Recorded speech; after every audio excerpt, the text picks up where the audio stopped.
Hi, I'm a few weeks too late, but I still want to say this anyway. Happy New Year!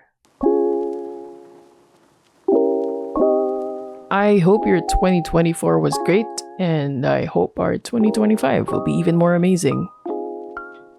And in this video, I'll share with you one of the best weeks I had from last year. I don't really travel a lot. 2024 though was kind of different. I got to travel for work and travel with friends multiple times. And one of the biggest highlights of my 2024 was being able to go to Taiwan with some friends whom I really got close with as we started playing video games together during and after the pandemic. In this video, I'm going to share some of the things we got to do in Taiwan. I'll also be peppering in photos I took using 3 different cameras, a Papershoot, a Kodak Ektar H35, and my iPhone 14 Pro Max using an app called No Fusion. I'm gonna dry up and change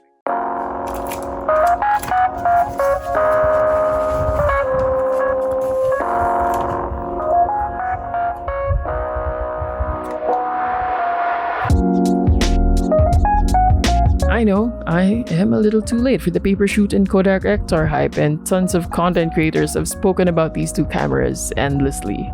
But it's all good. I'm not gonna go over their features anymore, but I will drop in some sample photos here and there. I do want to share though that this is my first time dealing with a film camera as an adult, and even though I know how exposures and ISO work, I didn't take the weather in Taiwan into consideration. So because it was rainy for most of the time we were there, my shots with the Kodak Ektar H35 were underexposed because I used the Color Plus 200 film stock. And so were my Papershoot shots. Just keep that in mind. And forgive me. Also, I brought in my Papershoot camera with me because it's made here in Taiwan. Just a little fun fact. And about No Fusion, it's an app that was recommended by my friend Gio San Pedro. He explained to me that No Fusion strips away some of the post-processing enhancements that iOS adds to photos, which means you get photos that look raw and not over-sharpened or over-processed. Okay, now about Taiwan. Taiwan was an amazing experience.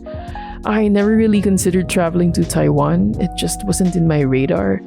But Taiwan easily captured my heart, and I'll definitely come back here for a longer visit. We didn't do much on our first day in Taipei because we just wanted to rest up and chill.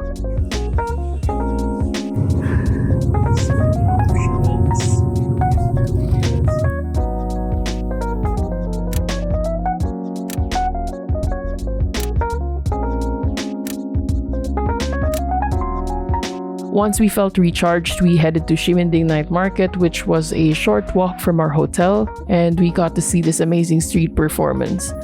I don't know if it looks impressive on video, but it was definitely nerve-wracking in person. Then I tried tanghulu for the first time and loved it.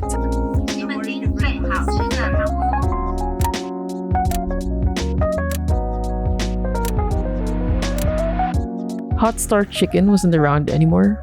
What's up with that? So we just got whatever fried chicken cutlet we could find, and it was amazing.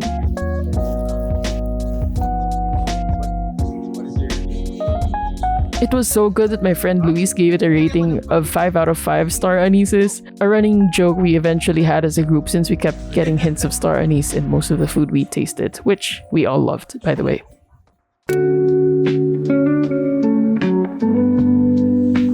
On day 2, we were all rested up and prepped for a busy day because we were going to Jiufen and Shifen really early in the morning, right before the crowd builds up. But we failed.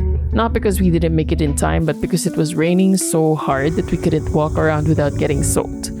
So we took a bus back to Taipei, dried ourselves up, and went back to the hotel. How was Jiufen, Luis? Wet and short. Definitely a bonding experience. Actually quite refreshing. Refreshing. Then we decided to get hot pot to warm ourselves up. And the hot pot was so good. We rated this overall experience 5 out of 5 star anises as well.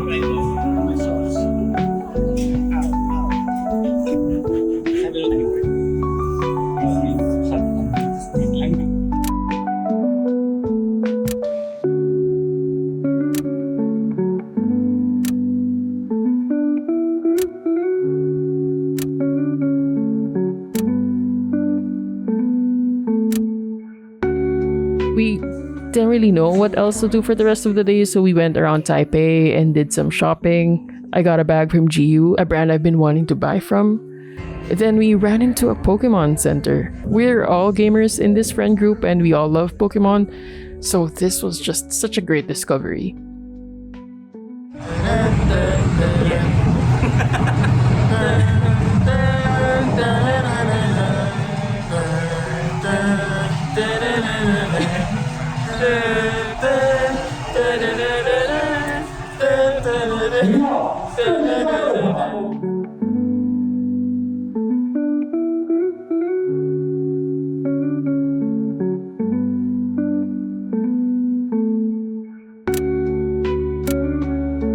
Then we made our way to Raohe Night Market to get some pork pepper buns. It was piping hot out of the bag because they bake these fresh, which was perfect for the cold weather. The buns had a crisp exterior but still soft and chewy inside, and the pork filling was spiced up and peppery. 5 out of 5 star anises.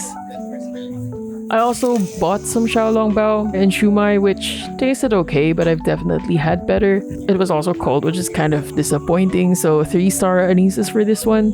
These sausages were also fire, 5-star anises. And these takoyaki were, well, we have takoyaki at home too, and this wasn't that special. 4 out of 5-star anises. Then the last thing we ate was this unusual dessert combo. A wrap that had peanut brittle shavings, ice cream, and coriander, which individually are great things but odd as a set, yet it was actually absolutely very surprisingly delicious. 5 out of 5-star anises.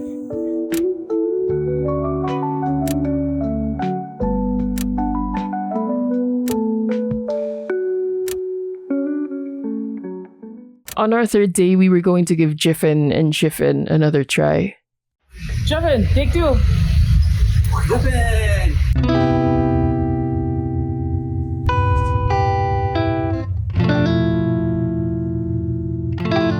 We left the hotel at 6 a.m. so that we can get there by 7:30. I know that sounds really early, but that's a travel hack I saw on TikTok. Jiufen, after all, is a stunning mountain town and gets a lot of tourists.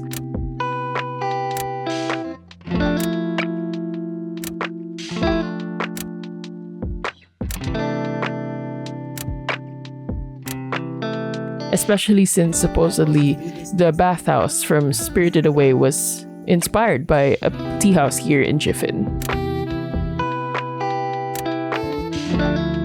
And tour groups usually arrive at around 9 a.m. in the area, so I wanted us to feel the town before it got busy. And honestly, it was the best decision we made.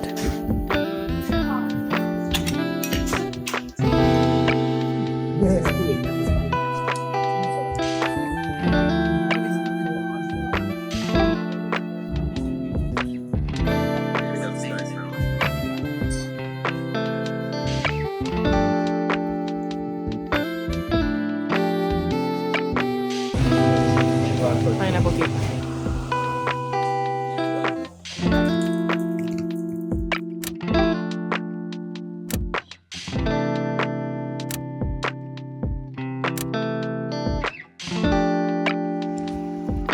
After Jiufen, we caught a train to go to Shifen Old Street.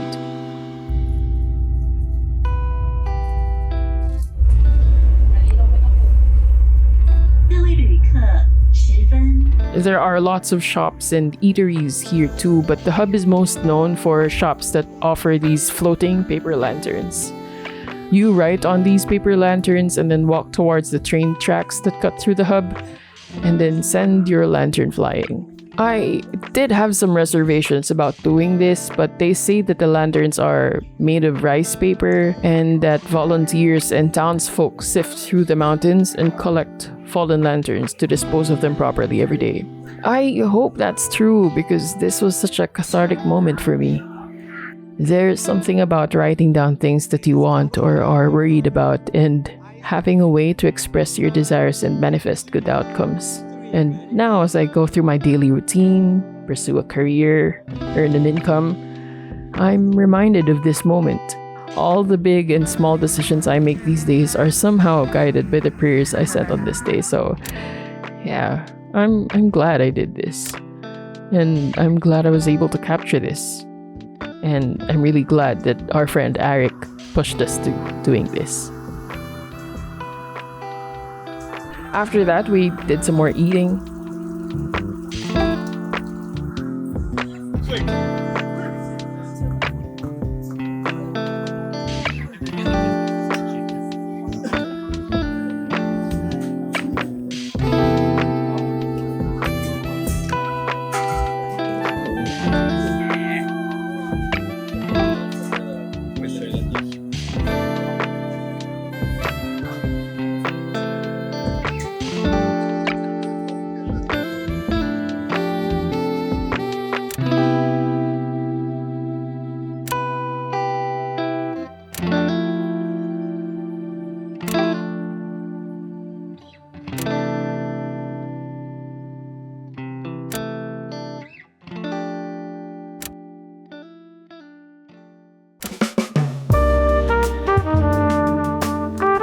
Our last full day in Taiwan was kind of busy for me because I had agreed to shoot some content for work and I scheduled the shoots on this day. If you want to see the output, I'll add the links in the caption and you can watch them there. Basically, we went to Taipei 101 Observatory Deck and then we ran straight to TK Craft for some leather crafting. Then we walked along Diwa Street. Oh my gosh! It's so good! And I absolutely love the photos I took on this walk.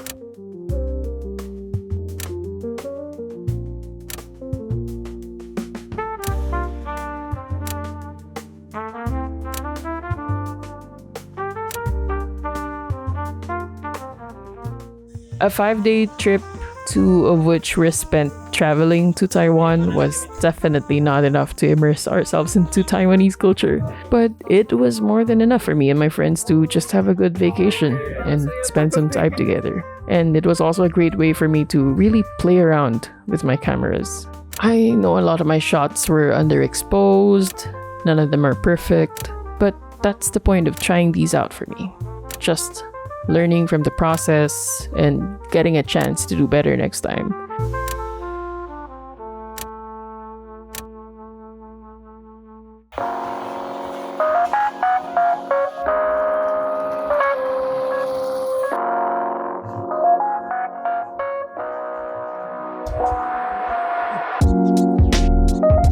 I have lots to be grateful for from 2024, and this trip was definitely one of my biggest highlights from last year. Ikaw, have you ever been to Taiwan? I'm curious, what was your favorite moment while you were there? And did you take any good photos? Let me know in the comment section. Until then, stay safe, stay hydrated. I hope 2025 will be kinder to us all, even though we've already had a problematic start. And I'll see you in the next one.